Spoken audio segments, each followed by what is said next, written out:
Hello friends, Laboni cooking BD চ্যানেলে আপনাদের স্বাগতম।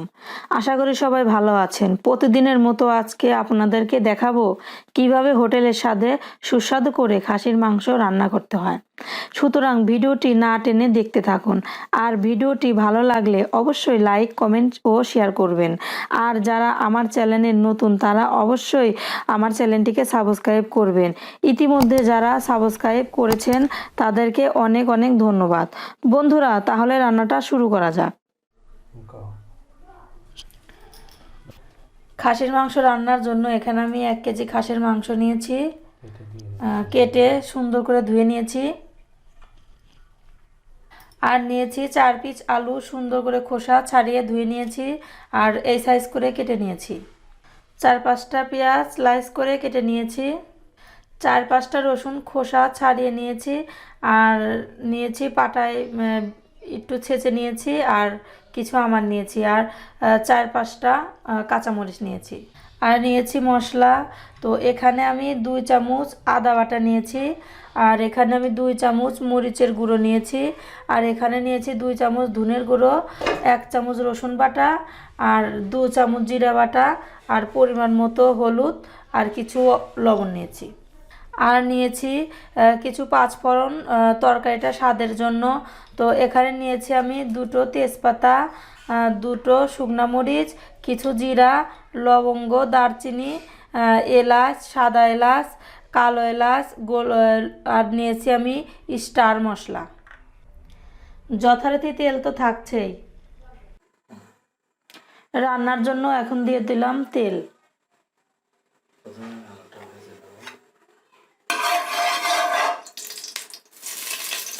তো প্রথম আমি আলুটাকে ভেজে নেব।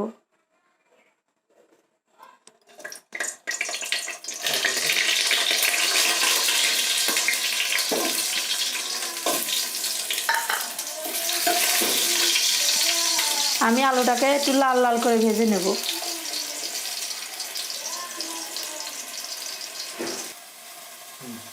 আলুটা ভাজা শেষ, এখন আমি আলুটাকে নামিয়ে ফেলবো।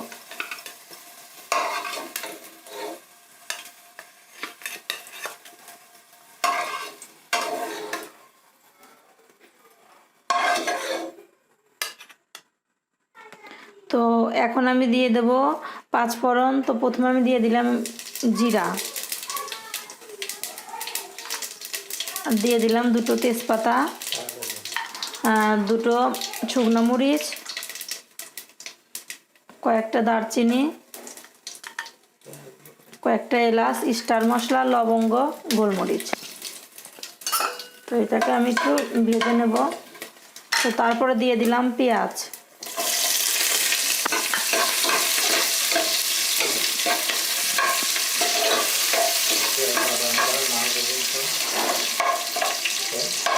পেঁয়াজটা সামান্য একটু ভেজে নেব। ভেজে নেওয়ার পর দিয়ে দেব রসুন। তো এখন আমি দিয়ে দিলাম রসুন।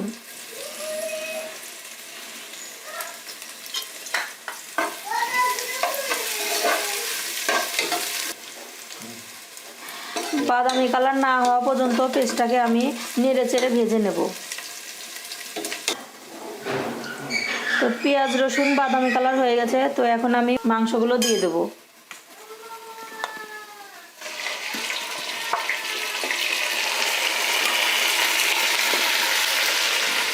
দিলাম সামান্য একটু লবণ,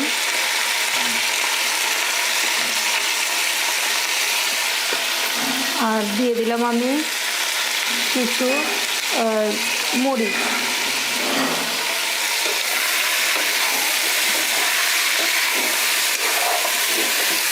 তো এটাকে আমি সুন্দর করে নেড়ে চেড়ে ঢেকে দেবো।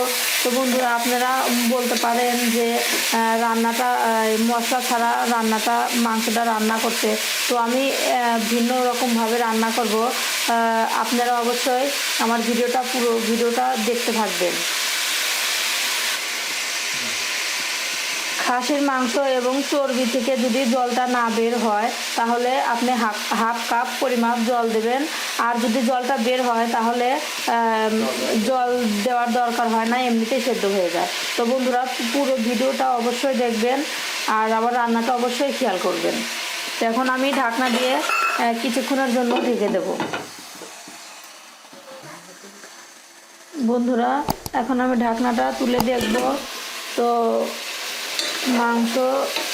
মাংসর জল তো শুকিয়ে গেছে, তো মাংসটা খুব একটা সেদ্ধ হয় নাই। আমি সেই জন্য হাফ কাপ গরম জল আমি আগে থেকেই করে নিয়েছি। তো এখন আমি এটাকে দিয়ে দিলাম।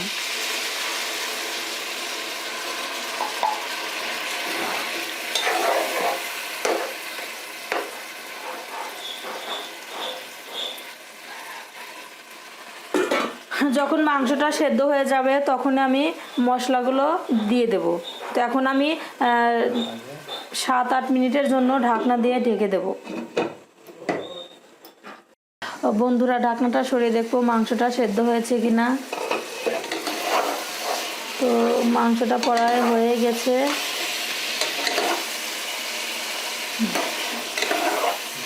তো এখন আমি দিয়ে দেব মশলা। আদা বাটা, জিরা বাটা, রসুন বাটা, ধনিয়ার গুঁড়ো, মরিচ, হলুদ, লবণ সব 2 চামচ করে নেওয়া আছে।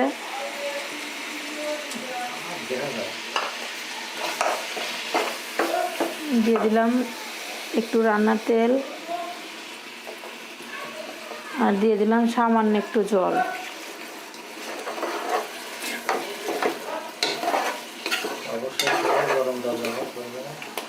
অবশ্যই খাসির মাংস রান্না করতে গরম জল অবশ্যই ব্যবহার করবেন।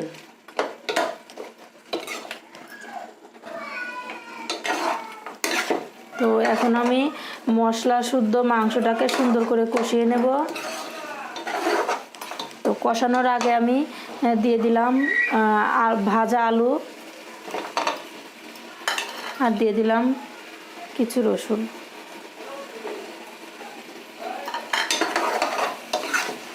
তো মশলাটা যাতে পুড়ে না যায় সেজন্য আবারও আমি দিয়ে দিলাম জল।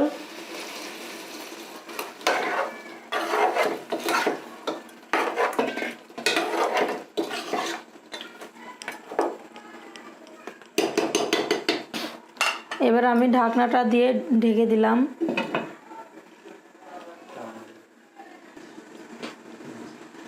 ঢাকনাটা তুলে এখন দেখব মশলাগুলো যাতে পুড়ে না যায় সেজন্য মাঝে মধ্যে একটু নেড়ে চেড়ে দেবেন।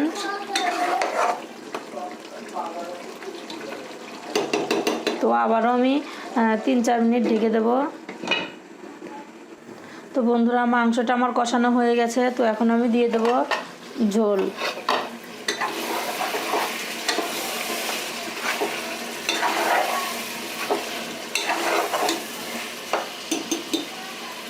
এখানে আমি দিয়ে দিলাম 1 কাপের মতো জল।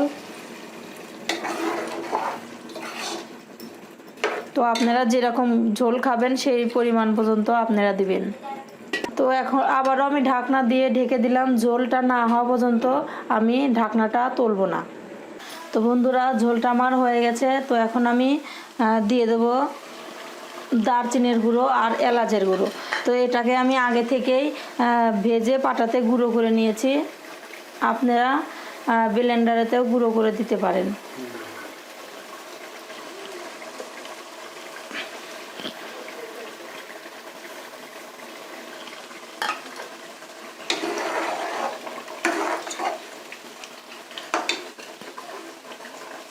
তো আমি এখনও ঢাকনা দিয়ে ঢেকে দিলাম কিছুক্ষণের জন্য। বন্ধুরা, মাংসের ঝোলটা আমার হয়ে গেছে। তো এখন আমি নামিয়ে ফেলবো।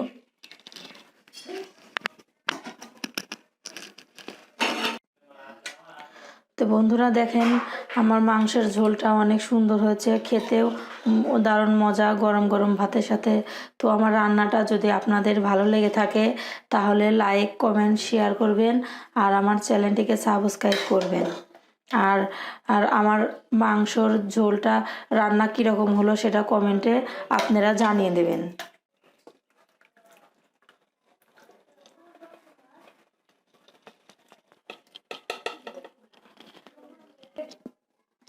ধন্যবাদ।